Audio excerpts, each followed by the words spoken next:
சுந்தர் சியை பொறுத்த வரைக்கும் பார்த்தீங்கன்னா மொத்தமாகவே ஹியூமர் தான். ஆரம்பத்துலேருந்து பார்த்தீங்கன்னா அவர் எடுக்கிற எல்லா படங்கள்லையுமே தலைநகரத்துலேருந்து அரண்மனையிலேருந்து எல்லாம் மசாலா காப்பி என்னென்னமோ படம் எடுப்பார். திடீர்னு ஒரு மசாலா காப்பின்னுவார், இன்னும் கொஞ்சம் நேரத்தில் அந்த மசாலா காப்பியை மாற்றி மசால் தோசைன்னுவார். அந்த மாதிரி வந்து ஒரு ஜாலி படங்கள் எடுக்கக்கூடிய ஒரு சுந்தர் சி இயக்குனர் இருக்கிறதுனால அவரை வந்து இதுக்கு இயக்குனராக போடலான்னு கமல் ரஜினி 2 பேரும் சேர்ந்து தேர்ந்தெடுக்கிறாங்க.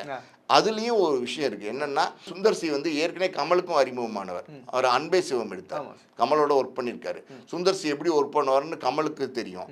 அன்னைக்கு வந்து அந்த படத்தை பற்றி பெருசாக பேசலைன்னா கூட இன்னைக்கு ஓடிடிலாம் பார்த்துட்டு சூப்பராக இருக்கு, ஏன் இந்த படம் ஓடல, எதனால் ஓடல அப்படின்னு இப்போ டிபேட் பண்ணுறாங்க. ஓகேவா? இன்னொரு பக்கம் பார்த்தீங்கன்னா சுந்தர் சி வந்து ரஜினிகாந்தை வச்சு அருணாச்சலம் படம் எடுத்திருந்தார். அதுவுமே பார்த்தீங்கன்னா அன்றைய காலகட்டத்தில் ஒரு கமர்ஷியலான, அதாவது வந்து ஒரு பெரிய ஆக்ஷன்லாம் இல்லாமல் ஒரு சவால் விட்டு ஜெயிக்கிற மாதிரியான ஒரு கலகலங்கிற மாதிரியான படமாக இருக்கும். அதே நேரத்தில் அது வெற்றி படமாகவும் இருந்துச்சு. அதனால் 2 பேரோடையுமே ஒர்க் பண்ணியிருக்காரு. ஆல்ரெடி எப்படி சுந்தர் சிக்கு ரஜினியோட ஒர்க் பண்ணமோ அனுபவம் இருக்குது, ரஜினியோட மூடும் தெரியும், கமலோட ஒர்க் பண்ண அனுபவம் இருக்குது, கமலோட மூடும் தெரியும். அதனால் இது வந்து கமல்கிட்ட கொடுத்துருவோம் அப்படின்னு சொல்லி முடிவு பண்ணுறாங்க. அதனால தான் கமல்கிட்ட அந்த படம் வந்திருக்கு.